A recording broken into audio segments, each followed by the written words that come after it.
The shimmering emerald nebula of Era pulsed with life, its vibrant hues painting the cosmic canvas with an ethereal glow. Princess Lyra, her scales shimmering with 1,000 shades of blue, floated serenely, her six-fingered hand trailing through the cosmic dust, feeling the energy of the universe around her. Her guard, a hulking creature with skin like hardened lava, kept a watchful eye, his three eyes scanning the void for any sign of danger, ever vigilant and ready to protect. Suddenly, a dark shape, sleek and predatory, darted from the shadows of a derelict space station, its movement swift and menacing. It was a human vessel, engines blazing, its hull emblazoned with a skull and crossbones, a symbol of fear and ruthlessness. Before Lyra could react, a net of energy enveloped her, dragging her towards the open hatch of the ship, her cries for help echoing in the void. Her guard roared, spitting fire, but it was too late. The net was too strong, and the ship's pull was relentless. Lyra vanished into the belly of the beast, the hatch slamming shut behind her with a final, ominous thud. Lyra thrashed against the energy net, her heart pounding like a drum in her chest, fear and anger coursing through her veins. Her captor, a human male with eyes as dark as the void itself, stood before her, a smirk playing on his lips, his intentions as shadowy as the space around them. The human drawled, his voice gruff and filled with a sense of authority, laced with an accent Lyra couldn't place, a mix of worlds she had never visited. "What do we have here? A little bird fallen from the sky?" he taunted, his eyes gleaming with a predatory glint. He circled her slowly, his boots echoing ominously on the metal floor, each step a reminder of her captivity. Lyra shrank back, pulling desperately at the energy net that held her captive, her movements frantic and futile, her initial fear morphing into a burning anger that fueled her resistance. "Who are you?" she hissed, her voice sharp with defiance and a hint of desperation. "I am Captain Darius, at your service," he said, his smirk widening into a grin that didn't reach his eyes. "And as for what I want, let's just say you're a very valuable prize, little bird," he added, his tone dripping with condescension. Days turned into nights, the only indication of time the changing patterns of light filtering through the ship's single tiny viewport, casting eerie shadows. Lyra refused to give Darius the satisfaction of seeing her fear, her resolve hardening with each passing moment. She held her head high, her chin tilted at a defiant angle, her spirit unbroken despite the circumstances, her sapphire eyes blazing with an inner fire that spoke of her unyielding will. Darius, watching her intently, began to see past the scales and the fear, recognizing the formidable spirit within her. Darius had placed Lyra in a makeshift cell, a cargo hold outfitted with energy bars. He found himself drawn to her, spending hours talking to her through the bars. Fascinated by her stories of Era, he told her of Earth, a world ravaged by pollution, its people scattered across the stars. Lyra listened, her initial fear giving way to curiosity, then slowly to something akin to respect. Darius, for all his rough edges and his life of piracy, was not without honor. They argued, debated, and even laughed together, their laughter echoing strangely in the confines of the ship. He called her Little Bird, a nickname that began as a taunt but gradually morphed into a term of endearment. One night, bathed in the ethereal glow of a passing nebula, Lyra revealed her secret. "I'm not just any Aaron," she said, her voice barely a whisper. "I am Princess Lyra of the Azure Spires." Darius, who had been cleaning his blaster, looked up sharply, his dark eyes searching hers. For a moment silence reigned, broken only by the hum of the ship's engines. Then a slow smile spread across Darius's face. "A princess, huh?" he said, his voice laced with amusement. Lyra glared at him, then, to her surprise, she found herself laughing. "You still think I'm a prize to be traded?" she asked, her voice soft. "No," he said, his voice low and rough. "Not anymore."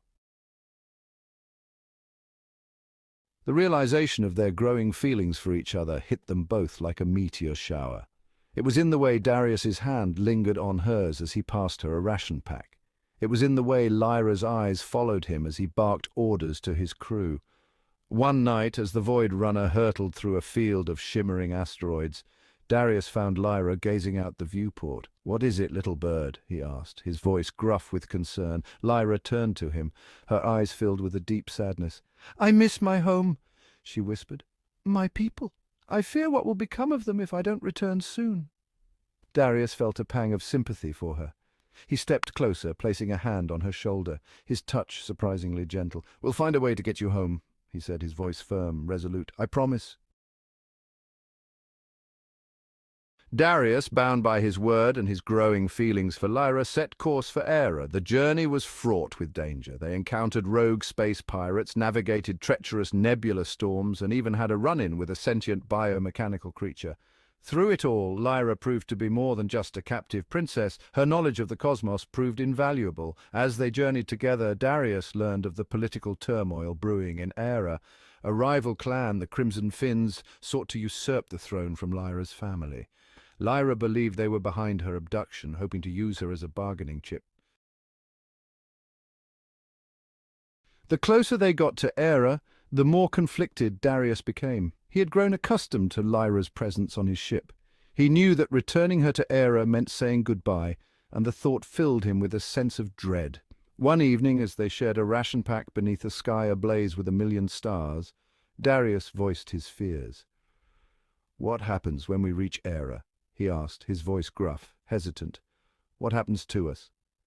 Lyra looked at him, her sapphire eyes filled with an emotion he couldn't decipher. "I don't know," she admitted, her voice soft. "But I know this, what we have, what we've shared. It's real, and it's worth fighting for." Darius reached out, his calloused hand cupping her cheek. "You're worth fighting for," he whispered, his thumb gently stroking her cheekbone. He leaned in, his gaze holding hers, and kissed her. The Void Runner, battered but defiant, emerged from hyperspace on the outskirts of Era. Lyra gasped, her hand flying to her mouth as she gazed upon her home world. It was even more breathtaking than she remembered, but their joy was short-lived. As they approached the azure spires, a squadron of Eran warships materialized, their energy cannons trained on the Void Runner. "Lyra, what is this?" Darius demanded, his hand hovering over the controls. Lyra, her face pale, stared at the lead warship, her heart sinking. It bore the insignia of the Crimson Finns.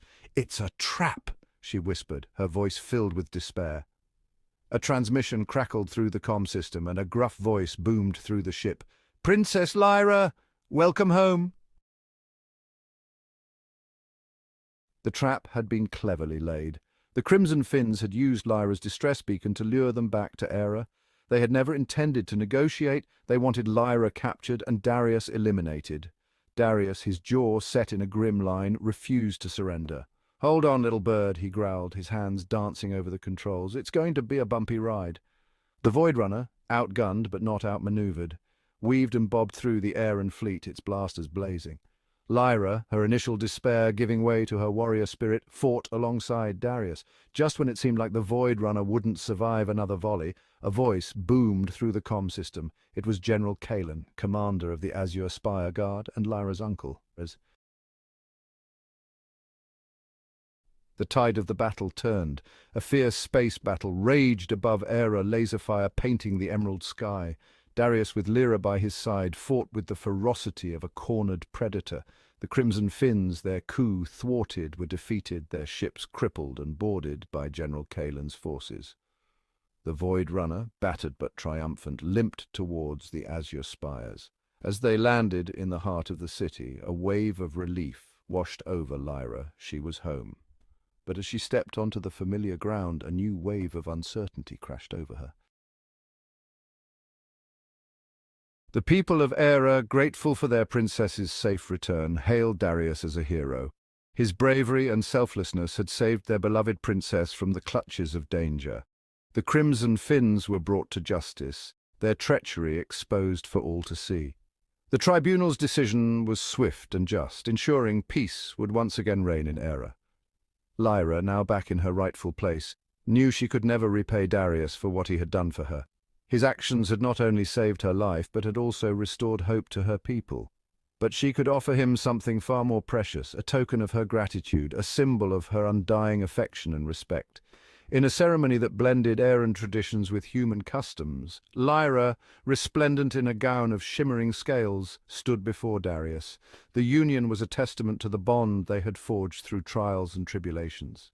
"Darius," Lyra said, her voice echoing through the grand hall, "you came into my life a stranger, a pirate who stole me away from everything I knew, yet you became so much more. But you also showed me kindness, courage, and a love I never thought possible. You transform my world and my heart. You are not just my rescuer, Darius. You are my friend, my confidant, my love. You are the one who showed me the true meaning of partnership. And it is my honor to offer you a place by my side, not as a captive, but as a partner, an equal, as we navigate the stars together. Our journey is just beginning." As the crowd erupted in cheers, their laughter echoing through the grand hall and out into the starlit sky, Lyra and Darius sealed their love with a kiss. Their future was as boundless as the universe itself.